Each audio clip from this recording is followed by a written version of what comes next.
Les textes liturgiques du mardi 25 mars 2025. Première lecture.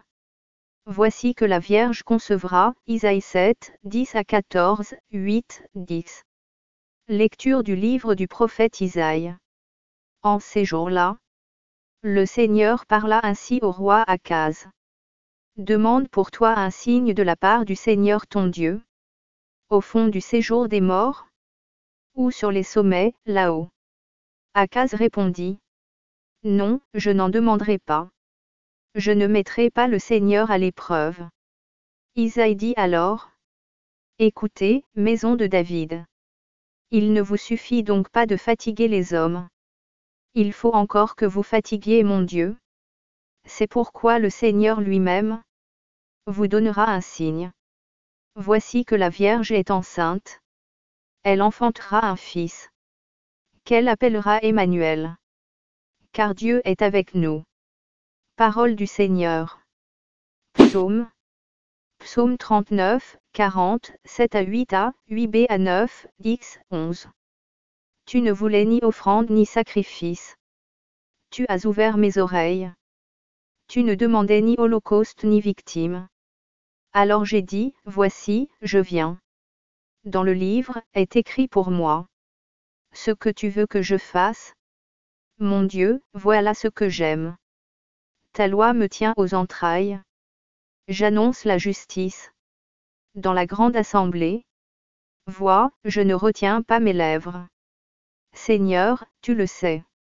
Je n'ai pas enfoui ta justice au fond de mon cœur. Je n'ai pas caché ta fidélité, ton salut. J'ai dit ton amour et ta vérité. À la grande assemblée. Deuxième lecture. Me voici, je suis venu, mon Dieu, pour faire ta volonté, ainsi qu'il est écrit de moi dans le livre, Hébreux 10, 4 à 10. Lecture de la lettre aux Hébreux. Frères, il est impossible que du sang de taureaux et de boucs enlève les péchés. Aussi, en entrant dans le monde, le Christ dit, tu n'as voulu ni sacrifice ni offrande, mais tu m'as formé un corps. Tu n'as pas agréé les holocaustes, ni les sacrifices pour le péché. Alors, j'ai dit, me voici. Je suis venu, mon Dieu, pour faire ta volonté. Ainsi qu'il est écrit de moi dans le livre. Le Christ commence donc par dire. Tu n'as pas voulu ni agréer les sacrifices et les offrandes. Les holocaustes et les sacrifices pour le péché. Ceux que la loi prescrit d'offrir. Puis il déclare.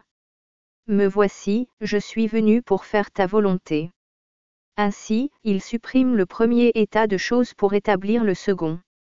Et c'est grâce à cette volonté que nous sommes sanctifiés, par l'offrande que Jésus-Christ a faite de son corps.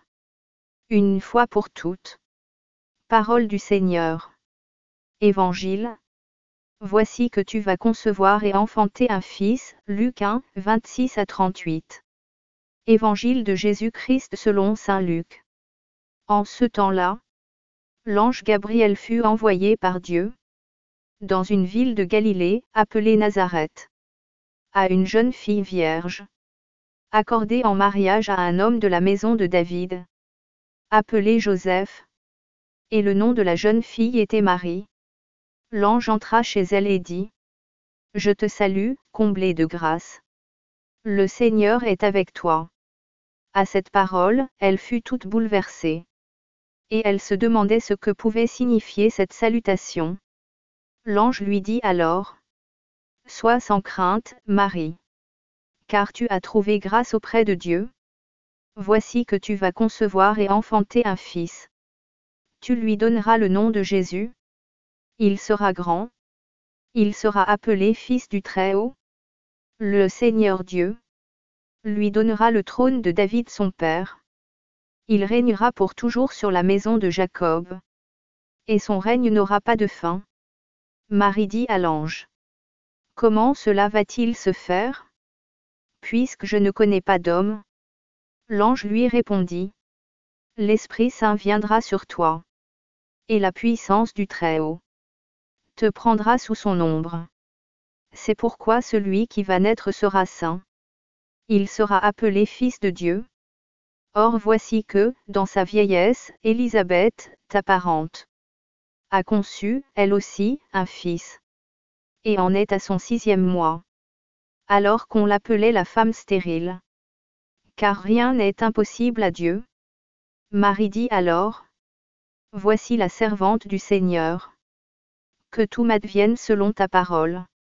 Alors l'ange la quitta. Acclamons la parole de Dieu.